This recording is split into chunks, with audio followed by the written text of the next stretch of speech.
भिमंडी के इताड़े ग्राम पंचायत में भाजपा कार्यकर्ता मेलावा शांतिपूर्ण संपन्न। वरिष्ठ नेताओं ने दी दिशा। भिमंडी तालुका के इताड़े गांव में भारतीय जनता पार्टी का कार्यकर्ता मेलावा बेहद सफलतापूर्वक आयोजित किया गया।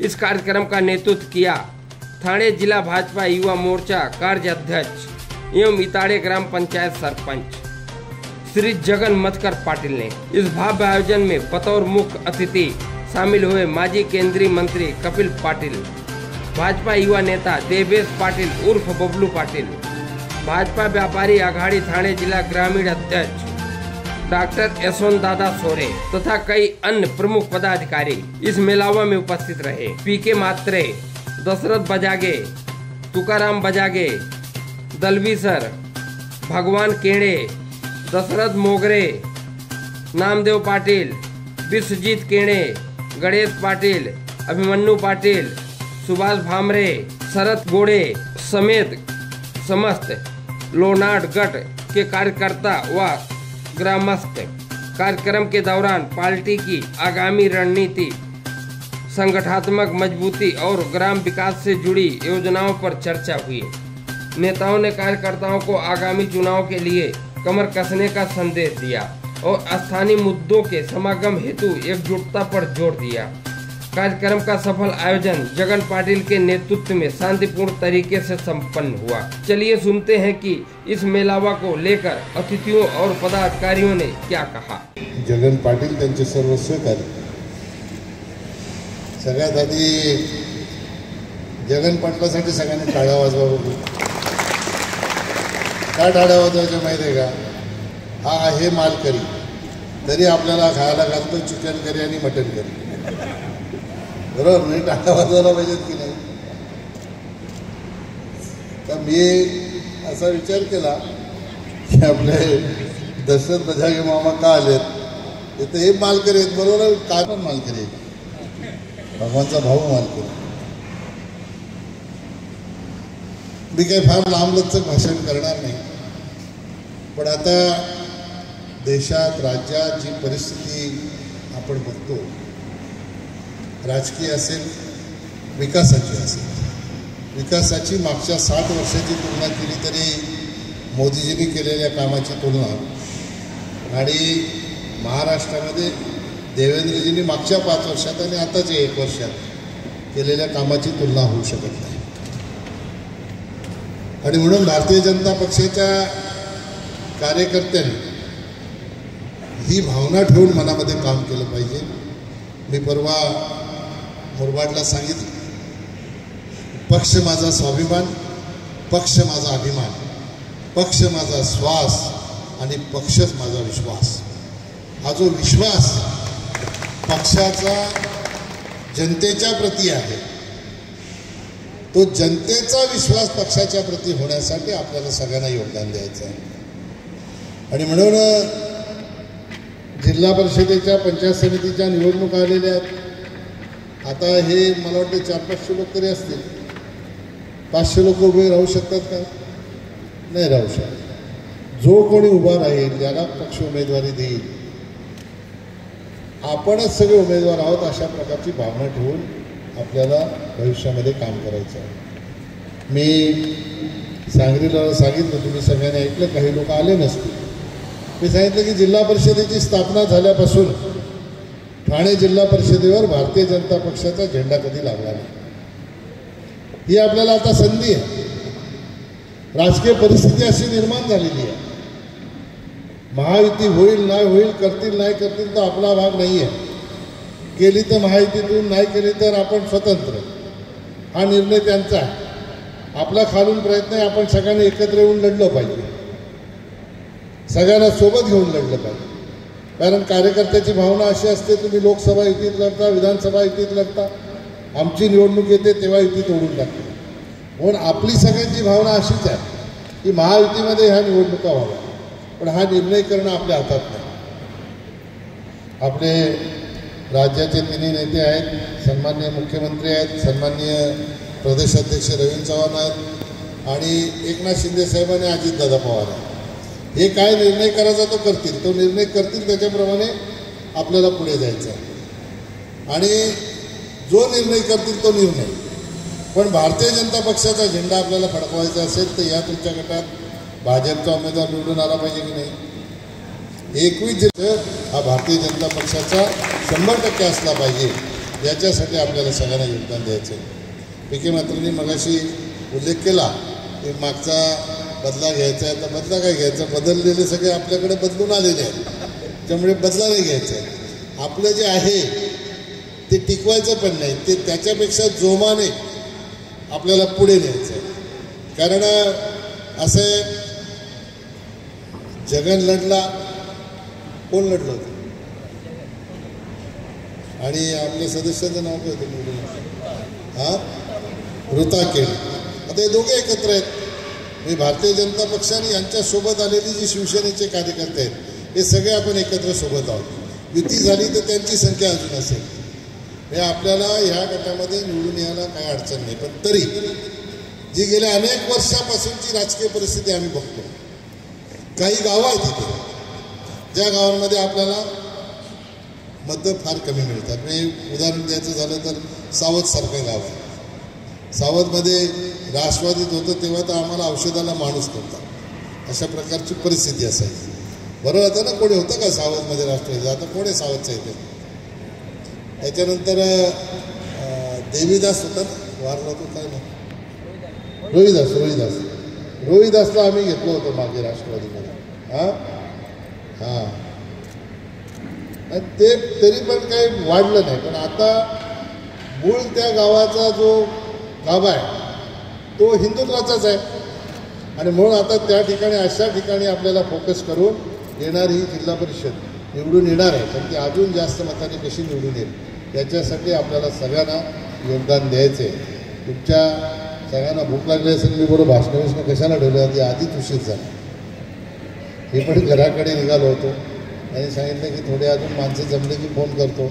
मी बबलूला सांगितलं तू जाणार होतं. हो मग मी जातो घरी.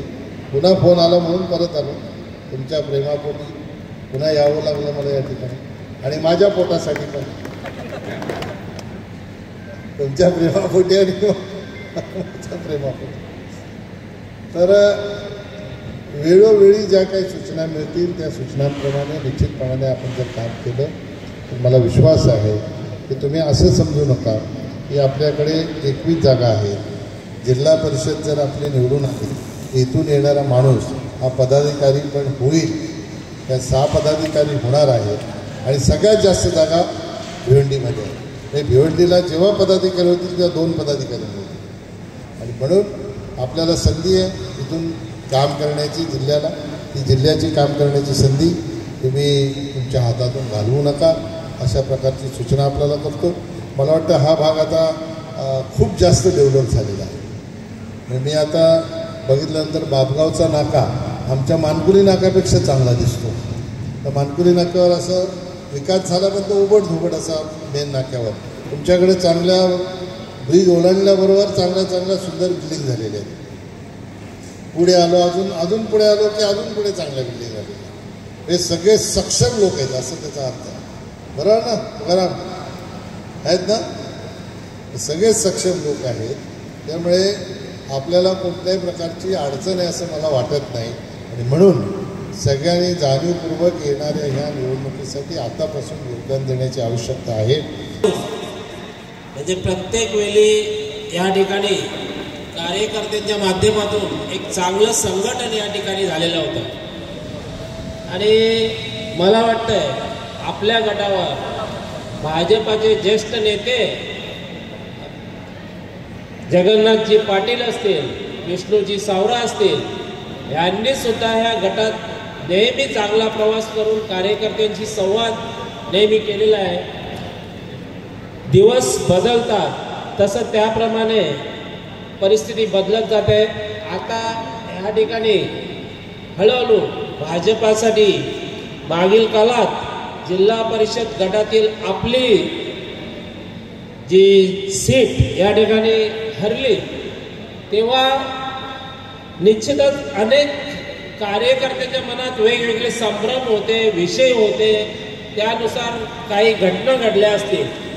पण मित्रांनो, आताच तुकाराम बजाज यांनी जे सांगितलं की कार्यकर्त्यांनी नेहमी कमल हा विषय समोर ठेवून आपल्याला एकच लक्ष कमल, जेव्हा तुम्ही जिल्हा परिषद सदस्य तुमचा निवडून द्याल इथून, तर आपल्या गटाचा विकास हा त्या माध्यमातून होत असतो, एका व्यक्तीच्या माध्यमातून होत नाही.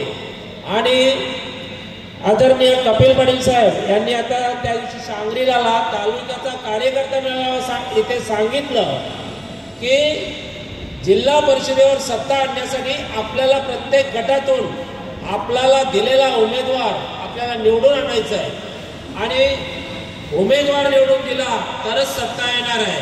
संभ्रमामधून आलेले आहे आणि त्यांनी जाहीरपणे काल सांगितलं की माझ्याकडे पद असो नसो पण लोकांची सेवा अविरत करण्याचा त्यांचा कार्यक्रम चालूच आहे. आता सुद्धा कल्याणला 1-2 कार्यक्रमांना ते भेटी करून या ठिकाणी आपल्यापर्यंत पोहोचलेले आहे. आणि प्रशासनाकडून शासनाकडून ज्या ज्या गोष्टी विकासात्मक गोष्टी करून आणण्यासाठी ते आज सुद्धा कुठलंही पद नसलं तरी ते तत्पर आहेत आणि कामं सगळ्यांची जी जी अडचणीची कामं असतात ते आज पण करत असतात. आणि नेता ज्याला आपण मानत असतो, नेत्याविषयी जे जे विचार कोणी आणत असतील, मागील उमेदवारीविषयी काय तुम्हाला शंका आल्या असतील, उमेदवारी अमुकाला दिली, नेत्याने दिली, कोणी दिली. उमेदवारी देताना जिल्ह्याची कार्यकारिणी असते, कमिटी असते, कमिटी ठरवत असते. आता तर आपल्या पूर्वी प्रदेशाध्यक्ष कुठल्या तरी जिल्ह्यातून असतील, कुठून असतील, आता प्रदेशाध्यक्ष आपल्या जिल्ह्यातून आहेत. आता जिल्हाध्यक्ष या ठिकाणी डाकींची निवड झाली, ते सुद्धा आपल्या जवळचे आपल्या तालुक्यातले आहेत. आणि संबंधित तालुक्यातल्या ज्या ज्या उमेदवाऱ्या जिल्हा परिषदेला दिल्या जातील त्या कमिटीच्या सर्व समितीने दिल्या जातील आणि हे देत असतात. निश्चितच उमेदवाऱ्या कोणी दिल्या तरी आदरणीय कपिल पाटील साहेबांनी जाहीर सांगितलं की जे उमेदवार असतील, जे दिलेले असतील त्यांना पाठबळ देण्याचं काम, त्यांना निवडून आणण्याचा प्रयत्न माझ्याकडून 100% होणार आहे. याची गरज आहे. या दृष्टीने आपण सुद्धा आपली तयारी पूर्ण केली पाहिजे. हा एक त्यासाठी आपण आजच्या या कार्यक्रमाचा एक मुख्य उद्देश घेऊन या ठिकाणी जमलेलो आहोत. आजच्या या कार्यक्रमात की आज आपण देशाचा, राज्याचा आणि विविध भागाचा आपण विचार केला तर आजच्या ज्या परिस्थितीमध्ये आपण पाहिलं तर देशामध्ये आणि राज्यामध्ये अतिशय सुंदर अशा प्रकारचं एक कारभार आपल्याला चालू आहे असं आपल्याला दिसते. आणि निपक्षपाती कारभार पाहत असताना या ठिकाणी अनेक वर्ष स्थानिक स्वराज्य संस्थांमध्ये काँग्रेस, राष्ट्रवादी आणि इतर पक्षांची गेली अनेक वर्ष सत्ता आहे.